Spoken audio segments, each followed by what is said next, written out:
It's only a game, so put up a real good fight. I'm gonna be snookering you tonight. I'm famed for my aim, so you better believe I'm right. I'm gonna be snookering you tonight. Big break! Ah, yes, the unmistakable sound of my childhood in the 90s. Welcome, everybody, to episode 2 of the Multiverse of Entertainment podcast. My name is James. Hope you're having a good day. Thank you very much for tuning in this week. Appreciate each and every one of you listening. I don't know how many of you are listening, but as I'm speaking, I'm recording this literally a few days before I move to my new place. But I thought I'd get this episode done in advance. So I haven't seen any comments yet or any feedback from the first episode of last week's show, which was Star Wars Episode 1, The Phantom Menace, which I hope you all enjoyed. Please feel free to leave comments and I will get them out on the show. I will read them. I will read your comment on the show. And which will be fun because you guys are feeding me information so I can improve, make things better. And I appreciate you guys just enjoying the show. And hopefully we'll get bigger and bigger and bigger. But couldn't crawl before we walk. These few episodes will probably sound jittery and whatnot, but it's because I'm nervous and I'm not used to talking by myself and just having fun doing these. I'm actually really having fun with these. TV and movies are like my passion, and I'm so excited to talk about this show in particular. So without further ado, let's dive into the world of snooker, where we dive into the show that is known as Big Break, which started on 30th of April 1991. Let's go. Okay, so here we are, episode 2. Big Break. Wow. This brings me back. Big Break was like an incredible show back in the 90s. For those of you who are about my age, or about 33, everybody knows in the 90s it was all about the family game shows on the Friday, Saturday, and then like sports on the Sunday, like Grand Slam and all that. But for me, Big Break was like one of the big ones. You know, you had Big Break, Noel's House Party, the Generation Game, Blankety Blank, Stars in Our Eyes, all that stuff. Which one day we will cover all of these in the podcast. I'm sure we will. But the reason why Big Break stands out to me a lot, and this is why this is like the first TV show that I wanted to cover on this podcast. It's just the nostalgia of how incredible the show was. As you probably heard in the intro, the first episode aired the 30th of April, 1991, which is about 32 years. Yeah, 32 years. It's about the same age as my brother. And it lasted 14 seasons. So it went from 1991 to 2001. And all the basis of the game was literally 3 contestants came on and they would be paired with a snooker pro. And the snooker pro would have to pot the balls in. Somebody's going to laugh at that. Pot the balls in and try and advance through the rounds, where eventually they'll play for money and then they try and win the money.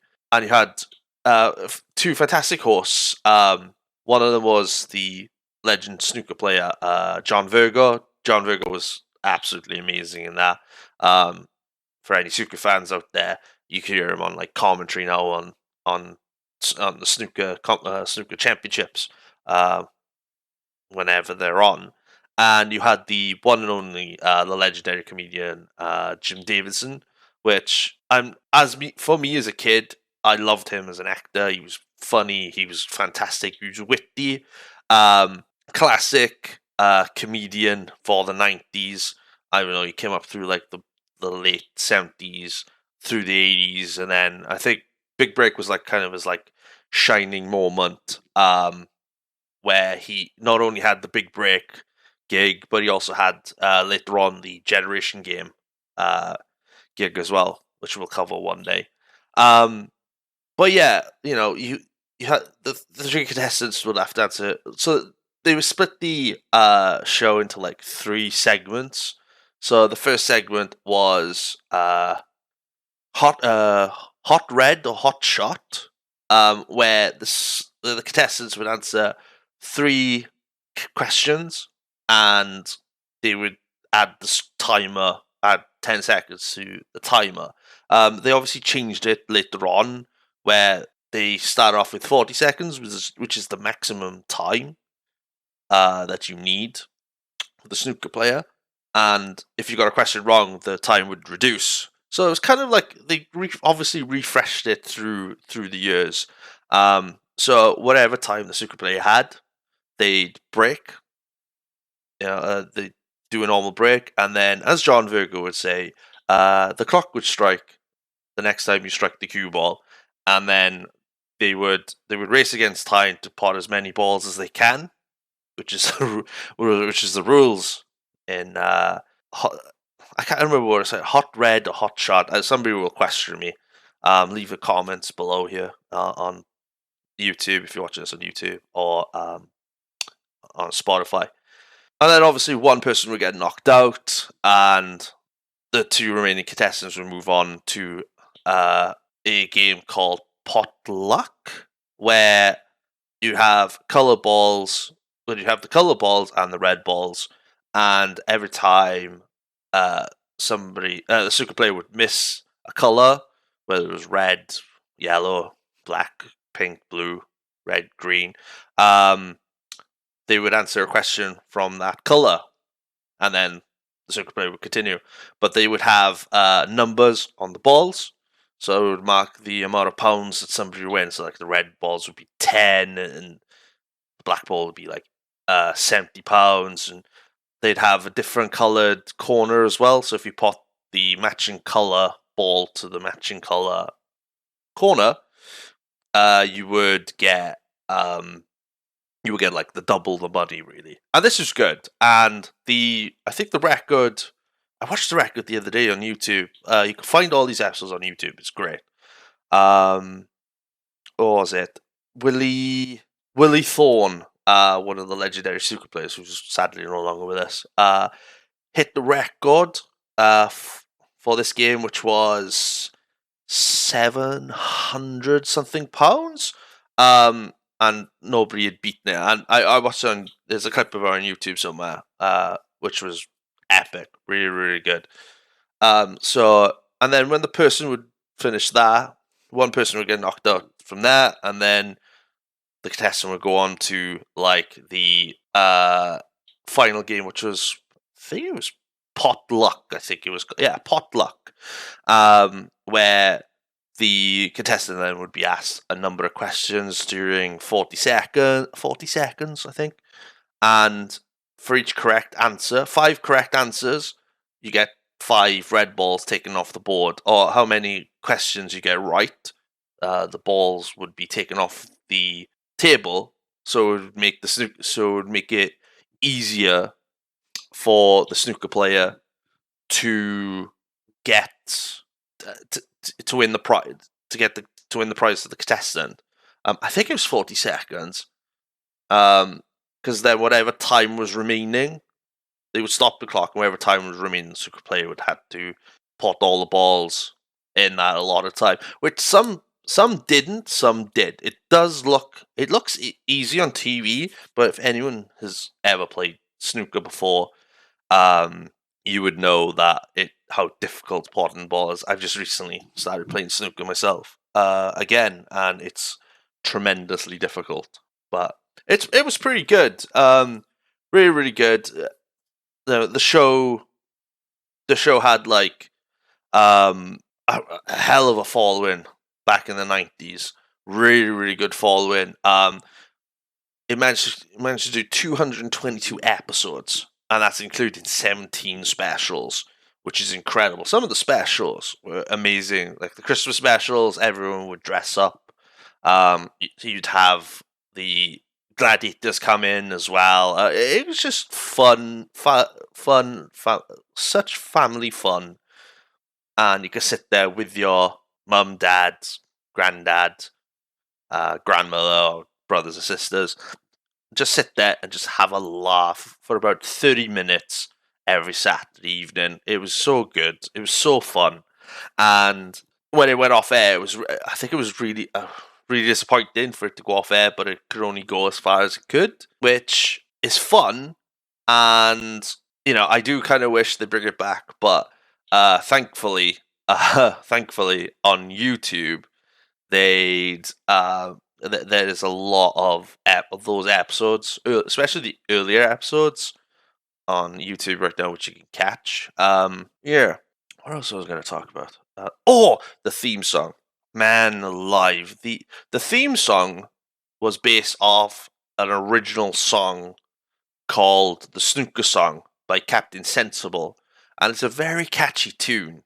It's a very, very, very, very catchy tune, which they obviously made differently for the TV show.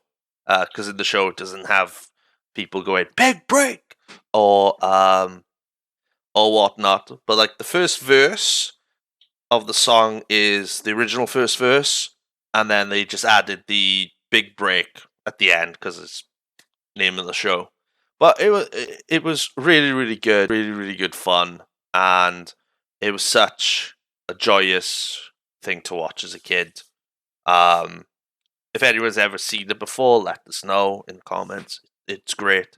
Was there anything else? No, there's nothing really else to talk about, really, because like the show overall was absolutely class, so good, and it just brings, watching it back, it just brings so much nostalgia and so much fun that I really just want to continue watching it. There is a video on YouTube which has the blooper reel, so everything that goes wrong with the show, and it's so good to see like the relationship between Jim Davison and John Virgo, how they were such good friends during that show, and you can see it on the camera how dynamic the two work together. And the entire team that brought it together was it was such a well-oiled machine, and it was so much fun. It was enjoyable. It was really, really good. But yeah, like on IBM, IMDb, it was ranked as like 6.7 out of 10, which I think is a bit of a travesty because I think it's a lot more than that. But everybody, has different tastes and whatnot of the show. But it was really good. It's one of those BBC flagship shows in the 90s, which is really, really good. But unfortunately, it came to an end 2001, 2002. Depends on who you believe. But yeah, it was a really good show. Really good. I enjoyed it as a kid. I still love it today. I do wish they brought it back. Maybe one day if I become rich and famous, maybe I could go, can we bring Big Break back and host the show? I'd love to do that. That'd be great. I'd love to host a new version of Big Break. I wouldn't know who my co-host would be, snooker player wise.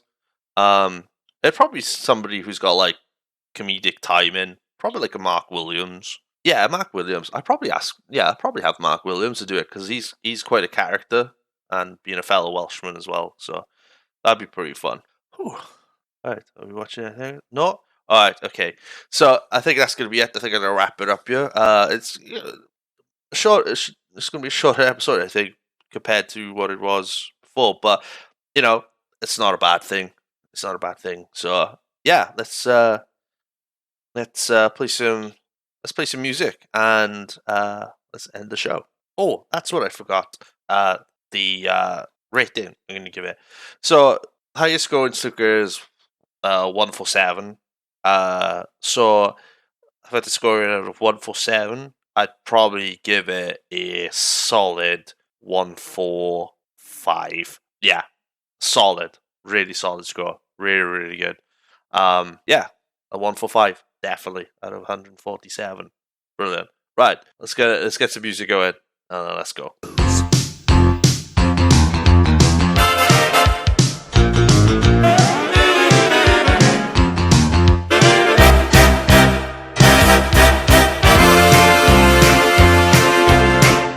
that's it, everybody. Thank you very much for another episode here at the Multiverse of Entertainment podcast. Really appreciate it. Please, please, please share our podcast around. Doing really well. Thank you all for listening. Please go and follow our socials. We are on Instagram at the Multiverse of Entertainment Pod. We're on YouTube at the Multiverse of Entertainment Podcast as well. Go and subscribe to the channel there because we'll have a video version of this podcast going up every Monday. Also, as well, we have a TikTok account, so go and follow us at More Pod on TikTok. Hit the plus button, and we will drop a clip of new episodes each and every Wednesday. So, without further ado, thank you very much, guys. Appreciate it. Have a good one. See you on the next one. Peace.